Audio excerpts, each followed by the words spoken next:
ఆనందించండమ్మా.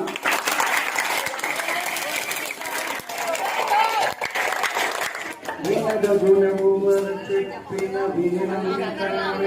పదక వివరింపదదు కనికల్ల నిజము తెలిసిన మనుషుడు మహిళ సుమతి. ఇలా వేమన పద్యాలు, సుమతి పద్యాలు మనకి ఎంతో విలువైన చక్కటి విలువను, జ్ఞానాన్ని, అనేక రకమైన నీతులు కూడా అందిస్తాయి.